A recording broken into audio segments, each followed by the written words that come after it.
Charlie Sloane, Gilbert Blythe and Anne Shirley left Avonlea the following Monday morning. Anne had hoped for a fine day. Diana was to drive her to the station and they wanted this, their last drive together for some time, to be a pleasant one. But when Anne went to bed Sunday night, the east wind was moaning around Green Gables with an ominous prophecy which was fulfilled in the morning. Anne awoke to find raindrops pattering against her window and shadowing the pond's grey surface with widening rings. Hills and sea were hidden in mist, and the whole world seemed dim and dreary. Anne dressed in the cheerless grey dawn, for an early start was necessary to catch the boat train. She struggled against the tears that would well up in her eyes in spite of herself.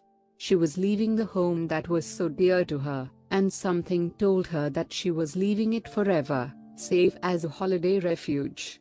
Things would never be the same again. Coming back for vacations would not be living there. And oh, how dear and beloved everything was, that little white porch room, sacred to the dreams of girlhood, the old snow queen at the window, the brook in the hollow, the Dryad's bubble, the haunted woods, and Lover's Lane, all the 1,001 dear spots where memories of the old years bided.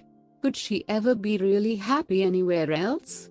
Breakfast at Green Gables that morning was a rather doleful meal. Davy, for the first time in his life probably, could not eat, but blubbered shamelessly over his porridge. Nobody else seemed to have much appetite, save Dora, who tucked away her rations comfortably. Dora, like the immortal and most prudent Charlotte, who went on cutting bread and butter when her frenzied lover's body had been carried past on a shutter, was one of those fortunate creatures who are seldom disturbed by anything. Even at 8 it took a great deal to ruffle Dora's placidity. She was sorry Anne was going away, of course, but was that any reason why she should fail to appreciate a poached egg on toast? Not at all. And, seeing that Davy could not eat his, Dora ate it for him. Promptly on time Diana appeared with horse and buggy, her rosy face glowing above her raincoat. The goodbyes had to be said then somehow. Mrs. Lynde came in from her quarters to give Anne a hearty embrace and warn her to be careful of her health, whatever she did. Marilla, brusque and tearless, pecked Anne's cheek and said she supposed they'd hear from her when she got settled. A casual observer might have concluded that Anne's going mattered very little to her, unless said observer had happened to get a good look in her eyes. Dora kissed Anne primly and squeezed out 2 decorous little tears, but Davy, who had been crying on the back porch step ever since they rose from the table, refused to say goodbye at all. When he saw Anne coming towards him he sprang to his feet, bolted up the back stairs, and hid in a clothes closet, out of which he would not come. His muffled howls were the last sounds Anne heard as she left Green Gables. It rained heavily all the way to Bright River, to which station they had to go, since the branch line train from Carmody did not connect with the boat train. Charlie and Gilbert were on the station platform when they reached it, and the train was whistling. Anne had just time to get her ticket and trunk check, say a hurried farewell to Diana, and hasten on board. She wished she were going back with Diana to Avonlea. She knew she was going to die of homesickness. And oh, if only that dismal rain would stop pouring down as if the whole world were weeping over summer vanished and joys departed. Even Gilbert's presence brought her no comfort, for Charlie Sloane was there, too, and slowishness could be tolerated only in fine weather. It was absolutely insufferable in rain. But when the boat steamed out of Charlottetown harbor things took a turn for the better. The rain ceased and the sun began to burst out goldenly now and again between the rents in the clouds, burnishing the grey seas with copper-hued radiance, and lighting up the mists that curtained the island's red shores with gleams of gold foretokening a fine day after all. Besides, Charlie Sloane promptly became so seasick that he had to go below, and Anne and Gilbert were left alone on deck. "I am very glad that all the Sloanes get seasick as soon as they go on water," thought Anne mercilessly. I'm sure I couldn't take my farewell look at the sod with Charlie standing there pretending to look sentimentally at it, too. Well, we're off, remarked Gilbert unsentimentally. Yes, I feel like Byron's Childe Harold, only it isn't really my native shore that I'm watching, said Anne, winking her grey eyes vigorously. Nova Scotia is that, I suppose. But one's native shore is the land one loves the best, and that's good old PEI for me. I can't believe I didn't always live here. Those 11 years before I came seem like a bad dream. It's 7 years since I crossed on this boat, the evening Mrs. Spencer brought me over from Hopetown. I can see myself, in that dreadful old wincey dress and faded sailor hat, exploring decks and cabins with enraptured curiosity. It was a fine evening, and how those red island shores did gleam in the sunshine. Now I'm crossing the strait again. Oh, Gilbert, I do hope I'll like Redmond and Kingsport, but I'm sure I won't. Where's all your philosophy gone, Anne? It's all submerged under a great, swamping wave of loneliness and homesickness. I've longed for 3 years to go to Redmond, and now I'm going, and I wish I weren't. Never mind. I shall be cheerful and philosophical again after I have just one good cry. I must have that, as a vent, and I'll have to wait until I get into my boarding house bed tonight, wherever it may be, before I can have it. Then Anne will be herself again. I wonder if Davy has come out of the closet yet.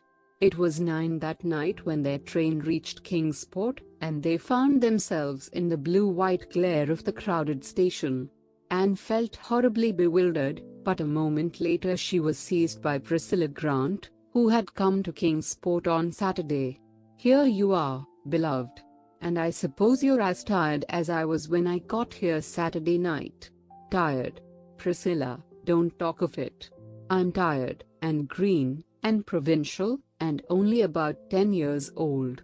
For pity's sake take your poor, broken-down chum to some place where she can hear herself think. I'll take you right up to our boarding house. I've a cab ready outside. It's such a blessing you're here, Prissy. If you weren't, I think I should just sit down on my suitcase, here and now, and weep bitter tears. What a comfort one familiar face is in a howling wilderness of strangers. Is that Gilbert Blythe over there, Anne? How he has grown up this past year. He was only a schoolboy when I taught in comedy. And of course that's Charlie Sloane. He hasn't changed, couldn't. He looked just like that when he was born, and he'll look like that when he's 80. This way, dear. We'll be home in 20 minutes. Home? Groaned Anne. You mean we'll be in some horrible boarding house, in a still more horrible hall bedroom, looking out on a dingy backyard? It isn't a horrible boarding house, Anne girl. Here's our cab. Hop in, the driver will get your trunk. Oh, yes, the boarding house. It's really a very nice place of its kind, as you'll admit tomorrow morning when a good night's sleep has turned your blues rosy pink. It's a big, old-fashioned, grey stone house on St. John Street, just a nice little constitutional from Redmond. It used to be the residence of great folk, but fashion has deserted St. John Street and its houses only dream now of better days. They're so big that people living in them have to take boarders just to fill up. At least, that is the reason our landladies are very anxious to impress on us. They're delicious, and our landladies, I mean. How many are there? 2. Miss Hannah Harvey and Miss Ada Harvey. They were born twins about 50 years ago. I can't get away from twins, it seems, smiled Anne. Wherever I go they confront me. Oh, they're not twins now, dear. After they reached the age of 30 they never were twins again. Miss Hannah has grown old, not too gracefully, and Miss Ada has stayed 30, less gracefully still. I don't know whether Miss Hannah can smile or not. I've never caught her at it so far, but Miss Ada smiles all the time and that's worse. However, they're nice, kind souls, and they take 2 boarders every year because Miss Hannah's economical soul cannot bear to waste room space, not because they need to or have to, as Miss Ada has told me 7 times since Saturday night. As for our rooms, I admit they are hall bedrooms, and mine does look out on the backyard. Your room is a front one and looks out on Old St. John's graveyard, which is just across the street. That sounds gruesome, shivered Anne. I think I'd rather have the backyard view. Oh, no, you wouldn't. Wait and see. Old St. John's is a darling place.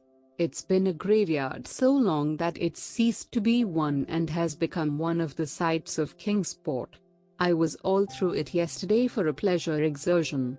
There's a big stone wall and a row of enormous trees all around it, and rows of trees all through it, and the queerest old tombstones, with the queerest and quaintest inscriptions. You'll go there to study, and see if you don't. Of course, nobody is ever buried there now. But a few years ago they put up a beautiful monument to the memory of Nova Scotian soldiers who fell in the Crimean War. It is just opposite the entrance gates and there's scope for imagination in it, as you used to say. Here's your trunk at last, and the boys coming to say good night. Must I really shake hands with Charlie Sloane, Anne? His hands are always so cold and fishy feeling. We must ask them to call occasionally. Miss Hannah gravely told me we could have young gentlemen callers 2 evenings in the week, if they went away at a reasonable hour, and Miss Ada asked me, smiling, please to be sure they didn't sit on her beautiful cushions. I promised to see to it, but goodness knows where else they can sit, unless they sit on the floor, for there are cushions on everything. Miss Ada even has an elaborate Battenberg one on top of the piano. Anne was laughing by this time. Priscilla's gay chatter had the intended effect of cheering her up. Homesickness vanished for the time being, and did not even return in full force when she finally found herself alone in her little bedroom. She went to her window and looked out. The street below was dim and quiet. Across it the moon was shining above the trees in Old St. John's, just behind the great dark head of the lion on the monument.